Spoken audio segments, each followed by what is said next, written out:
Dear student, তোমাদের এখন present indefinite টেন্সের যে এক্সেপশন যে রুলসটা রয়েছে, নিয়মটা রয়েছে, ব্যতিক্রম যে নিয়মটা রয়েছে, সেই ব্যতিক্রম নিয়মটা নিয়ে এখানে আলোচনা করা হবে।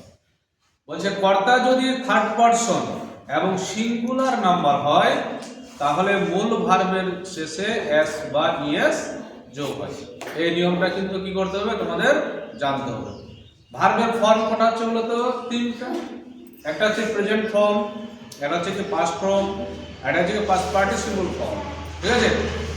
যেমন एग्जांपल বলছে do did done, go went gone, see saw seen. ঠিক আছে? তাহলে সিটা এখানে কি হচ্ছে? প্রেজেন্ট। ঠিক আছে? মানে ভার্বের এক নম্বর ফর্ম, সোটা হচ্ছে কি পাস্ট টেন্স, ভার্বের দুই নম্বর ফর্ম, তারপর হচ্ছে কি সিন, সি সো সিন। ঠিক আছে?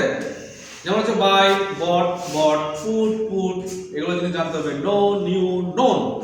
দেখো তাহলে এক্সেপশন রুলসটা কি বলছে?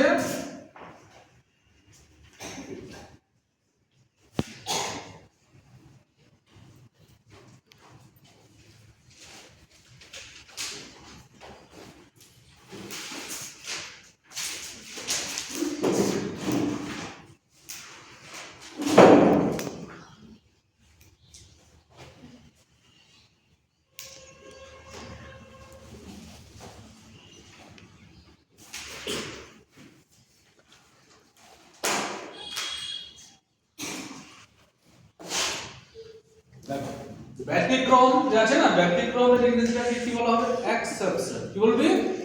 এক্সেপশন। ঠিক আছে? তাহলে প্রেজেন্ট ইনডিফিনিট টেন্সের ব্যতিক্রম নিয়ম দেখো। কর্তা যদি, কর্তা মানে যেটা সাবজেক্ট,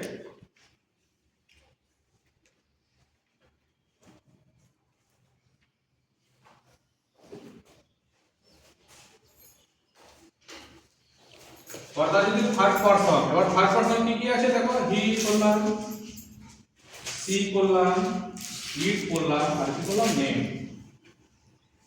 ঠিক আছে? মূলত এটি মনে রাখতে হবে, হি, সি, ইট, নেম। তাহলে আমি তুমি বাদ দিয়ে বাকি সবই কি হচ্ছে? Third person. তাহলে কর্তা যদি থার্ড পারসন, মানে এগুলো থার্ড পারসন এবং এবং সিঙ্গুলার,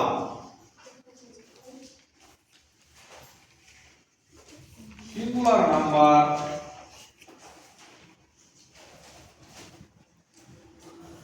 হয় তাহলে মূল ভার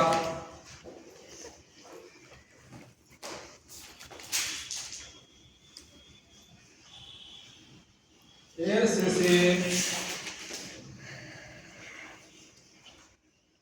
এস বা ইএস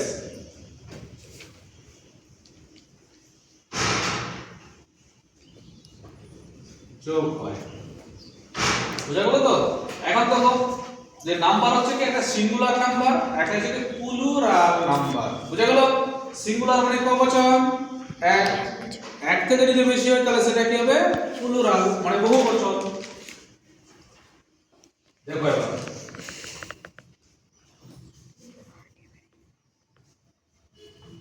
एग्जांपल দেখো, লিখছে কি সে ভাত খায়। কি বললাম?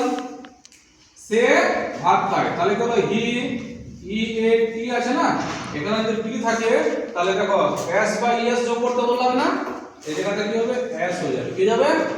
এস। তাহলে হি ইটস রাইস। সে কি করে? ভাত খায়। তাহলে এটা কি হলো? অ্যাফার্মেটিভ হয়ে গেল।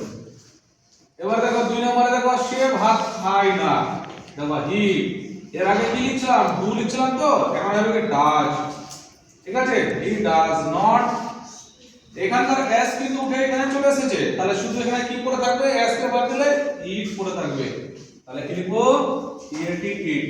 তাহলে he does not eat rice. তাহলে কি হলো? এটা নেগেটিভ। এবারে যে ডাজটা আছে সর্বপ্রথমে চলে আসবে, বোঝা যাচ্ছে তো? আর ডিটা কি হবে? বড় হাতে হয়ে যাবে। তাহলে কি হলো? Does he eat rice. এটা ইন্টারোগেটিভ তো, বলে এখানে ইন্টারোগেটিভ মানটাকে বসিয়ে দাও। ইন্টারোগেটিভ। 4 নম্বরে কি হলো? তাহলে সে কি ভাত খায় তো 4 নম্বর হবে সে কি ভাত খায় না তাহলে হলো does he not eat rice তাহলে এটা হলো ইন্টারোগেটিভ নেগেটিভ ঠিক আছে তাহলে কর্তা যদি থার্ড পারসন এবং সিঙ্গুলার নাম্বার হয় তাহলে মূল ভার্বের সঙ্গে এস বাই এস যোগ হয় এই নিয়মটাকে কিন্তু মনে রাখতে হবে এই যে एग्जांपलটা দিয়ে দিলাম এটা সুন্দর করে সবাই পড়বে বুঝা গেল সবারই তো ওকে